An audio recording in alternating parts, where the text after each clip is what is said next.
Dear students, this is Twinkle Geogeny from Tamarabarani Engineering College. In today's class, we are going to see the sequential file access. So, already நம்ம classல types of file processing பத்தி படிச்சிருக்கிறோம். So, depending upon the method of accessing, there are two types of file, sequential file and random access file. In sequential file, the data can be read and write in sequential manner. In random access file, the data can be read and write anywhere from the file. So, sequential file access को random access file को என்ன difference அப்படிங்கறத ஒரு tabular columnல பார்க்கலாம். In sequential access file, reads or writes information to the file sequentially. So, sequential fileல வந்து the information reading and writing sequentially நடக்கும். Random access fileல read or write information anywhere in the file. So, the reading and writing can be done anywhere in the file. The next sequential access file starts from the beginning of the file and proceeding step by step. Random access file goes directly to the data that needs to be accessed. So, எந்த டேட்டாவை நம்ம access பண்ணணுமோ அந்த டேட்டாக்கு டைரக்டா நம்ம access பண்ணலாம். Sequential access file provides slower operation and random access file provides faster operation. So, இதுதான் வந்து sequential file access க்கும் random file access file க்கும் இடையில உள்ள major differences. Next, நம்ம sequential access file க்கு ஒரு example program தான் பார்க்க போறோம். So, sequential access file நாலே definition பார்த்தோம். The reading and writing can be done in sequential manner. So, the reading and writing operation perform பண்றதுக்கு some predefined functions இருக்கு. So, the same predefined functions we discussed in the class earlier, like fscanf, fprintf, fgetters, fputters, fgetc, fputc. இதே predefined function தான் sequential fileலையும் நம்ம access பண்றதுக்கு use பண்றோம். So, இந்த predefined function use பண்ணி தான் நம்ம program பார்க்க போறோம். என்ன ப்ரோக்ராம்னா to find the average numbers stored in sequential file. So, ஒரு ஃபைலில் நம்ம நிறைய நம்பர்ஸை ஸ்டோர் பண்ணி வச்சுருக்கிறோம். இந்த நம்பர்ஸை சீக்வென்ஷியல் மேனரில் ரீட் பண்ணி நம்ம அதோட ஆவரேஜை கால்குலேட் பண்ண போகிறோம். So here we have stored some set of numbers in a file called sample.txt. sample.txt அப்படிங்கிற ஃபைலில் நம்ம some நம்பர்ஸை ஸ்டோர் பண்ணி ஈக்குவலனில் சேவ் பண்ணி வச்சுருக்கோம். இந்த ஃபைலை நம்ம ஓப்பன் பண்ணி இதில் உள்ள டேட்டாஸை நம்ம ரீட் பண்ணி அதோட ஆவரேஜை கால்குலேட் பண்ண போகிறோம் using sequential access file. So அதுக்கான ப்ரோக்ராம் எப்படி இருக்குன்னு பார்க்கலாம். So first line as usual header file inclusion.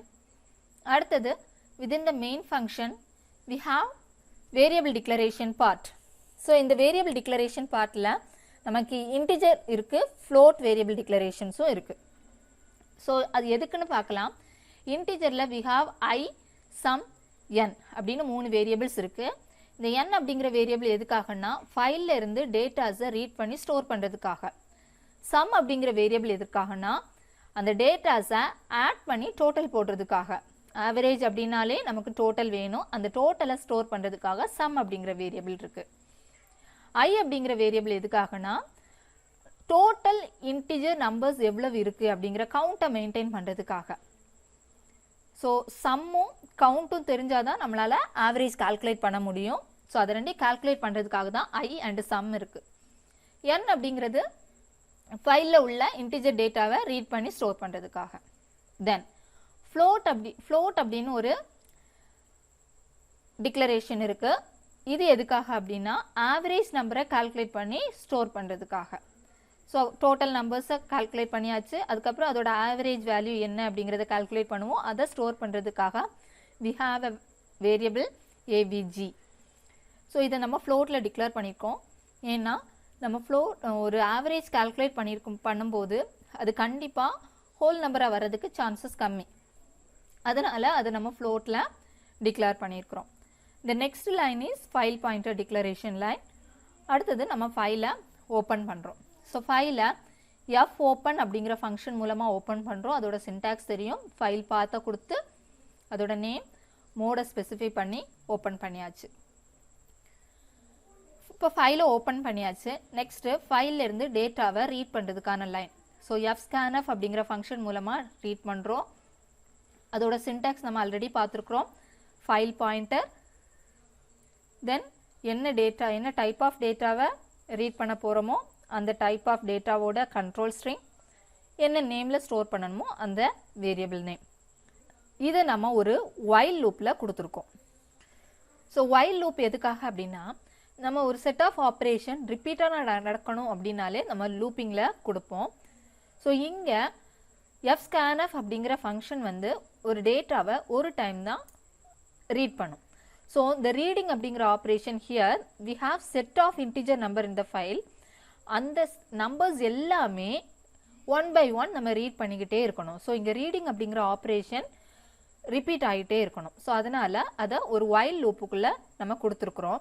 இது எது வரைக்கும் நடக்கணும் அப்படின்னா, until the file pointer reaches the end of file. File pointer அந்த ஃபைலோட எண்டை ரீச் பண்ணுறது வரைக்கும் நடக்கணும். ஸோ ஒரு while லூப்புக்குள்ளே இந்த fscanf ஸ்டேட்மெண்ட்டை கொடுத்து அது எண்ட் ஆஃப் ஃபைலை ரீச் ஆகிடுச்சா அப்படின்னு செக் பண்ணிட்டு தான் நம்ம நெக்ஸ்ட் ஆப்ரேஷனை பெர்ஃபார்ம் பண்ணணும். So each time we have to check whether the file pointer is pointing end of file. So if end of ஃபைலை பாயிண்ட் பண்ணிருச்சு அப்படின்னா நம்ம ஃபைலை விட்டு வெளியில் வரணும், அந்த லூப்பிங் ஆப்ரேஷனை விட்டு வெளியில் வந்துடணும். Not equal to end of file அப்படின்னா we have to go with the next operation, அதாவது டோட்டல் கால்குலேட் பண்ணுறதுக்கான ஆப்ரேஷனை பெர்ஃபார்ம் பண்ணணும். ஸோ ஹியர் நம்ம ரீட் பண்ணுறது தென் டோட்டல் கால்குலேட் பண்ணுறது ரிப்பீட்டடாக நடக்கும். ஸோ இது எப்படி நடக்குது அப்படிங்கிறத ஒன் பை ஒன் பார்க்கலாம். இப்போது ஃபஸ்ட் ஐட்ரேஷனில் என்ன நடக்குதுன்னு பார்க்கலாம். ஸோ நம்ம ஃபைலை வந்து ரீட் மோடில் ஓப்பன் பண்ணியிருக்கிறோம். ரீட் மோடில் ஓப்பன் பண்ணால் 10 அப்படிங்கிற இன்டிஜர் வேல்யூவை பாயிண்ட் பண்ணுது. இந்த 10 அப்படிங்கிறது ரீட் ஆகி எண்ணில் ஸ்டோர் ஆகுது. ஸோ ஃபஸ்ட் ஐட்ரேஷனில் எண்ணில் 10 அப்படிங்கிற வேல்யூ வந்து ஸ்டோர் ஆகிருக்குது. தென் கண்டிஷனை செக் பண்ணோம், which is not equal to end of ஃபைலான்னு பார்ப்போம். Yes, which is not equal to end of file. Then go with the next operation. So next என்ன பண்ண சொல்லியிருக்கோம்னா sum is equal to sum plus n. sum பண்ண சொல்லியிருக்கிறோம். எது கூடனா ஏற்கனவே நம்ம sumல equal to 0 அப்படின்னு ஒரு வேல்யூவை அசைன் பண்ணி வச்சிருக்கிறோம். அந்த வேல்யூ கூட n ஆட் பண்ணி அகைன் sumல ஸ்டோர் பண்ண சொல்லியிருக்கிறோம். ஸோ என்ன ஆகும்னா 0 plus 10 இது ஆட் ஆகி அகைன் sumல ரீப்ளேஸ் ஆகிரும். ஸோ இப்போ எப்படி இருக்கும்னா sum is equal to 0 plus 10 add ஆகி இப்போ கரண்ட்டாக சம்மில் 10ன்னு இருக்கும். தென் நெக்ஸ்ட் இன்ஸ்ட்ரக்ஷன் என்னென்னா i++, ஐயோட வேல்யூவை 1 இன்க்ரீஸ் பண்ண சொல்லியிருக்கிறாங்க. ஸோ ஈச் டைம் நம்ம ஒரு டேட்டாவை ரீட் பண்ணி டோட்டல் போடும்போது ஐயோட வேல்யூ 1 இன்க்ரிமெண்ட் ஆகும். So that we can easily calculate how many integer numbers are in the file. So அப்போது இங்கே இப்போ இது வரைக்கும் ஒரு டேட்டாவை நம்ம ரீட் பண்ணியிருக்கிறோம். ஸோ தட் ஐயோட வேல்யூ 1 அப்படின்னு சொல்லிட்டு இன்க்ரிமெண்ட் ஆகும். i is equal to 1. இது ஃபர்ஸ்ட் ஐட்ரேஷனில் நடக்கும். செகண்ட் ஐட்ரேஷனில் ஃபைல் பாயிண்டர் ஆட்டோமேட்டிக்காக நெக்ஸ்ட் டேட்டாவை பாயிண்ட் பண்ணும். ஸோ அது fscanf மூலமாக ரீட் ஆகி எண்ணில் ஸ்டோர் ஆகும். ஸோ செகண்ட் ஐட்ரேஷனில் எண்ணில் 20 அப்படிங்கிற வேல்யூ சேவ் ஆகும். தென் கண்டிஷன் செக் பண்ணும், கண்டிஷன் ட்ரூ அகைன் வரும். sum is equal to sum plus n. So sum அப்படிங்கிறதுல ப்ரீவியஸாக நமக்கு சம்மில் என்ன வேல்யூ இருக்கோ அந்த வேல்யூ. ஸோ 10 plus nல என்ன வேல்யூ இருக்குன்னா 20. ஸோ 10 plus 20 ஆட் ஆகி இப்போ சம்மில் 30 அப்படின்னு சொல்லிட்டு இருக்கும். நெக்ஸ்ட்டு ஐயோட வேல்யூ 1 இன்க்ரீஸ் ஆகும். ஸோ ஏற்கனவே 1 இருக்குது, இப்போ 2 ஆகும். ஸோ ரெண்டு டேட்டாவை நம்ம ரீட் பண்ணி ஆட் பண்ணியிருக்கிறோம். ஸோ ஐயோட வேல்யூ 2. தென் தேர்ட் ஐட்ரேஷனில் இதே மாதிரி தான் ஃபைல் பாயிண்டர் ஆட்டோமேட்டிக்காக தேர்ட் வேல்யூவை பாயிண்ட் பண்ணும். அது ரீட் ஆகி எண்ணில் ஸ்டோர் ஆகும். ஸோ எண்ணில் இப்போ 30 இருக்கும். தென் கண்டிஷனை செக் பண்ணும், which is not equal to end of file. Again sum calculate ஆகும். சம்மில் ஆல்ரெடி நமக்கு 30 இருக்குது. So sum is equal to சம்மில் உள்ள 30 ப்ளஸ் எண்ணில் உள்ள 30 ஆட் ஆகி நமக்கு இப்போ 60 அப்படின்னு இருக்கும்.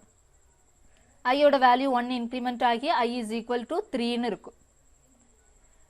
அதுக்கப்புறம் ஃபோர்த் ஐட்ரேஷனில் ஃபைல் பாயிண்டர் ஃபோர்த் வேல்யூவை பாயிண்ட் பண்ணும். ஸோ என்னோட வேல்யூ 40. கண்டிஷன் செக் பண்ணும். Yes which is not equal to end of file. சம்மோட வேல்யூ கால்குலேட் ஆகும். Sum is equal to sum plus N. சம்மில் வந்து 60 இருக்குது, எண்ணில் வந்து 40 இருக்குது. ஸோ 60 ப்ளஸ் 40 ஆட் ஆகி சம் இஸ் ஈக்குவல் டு 100.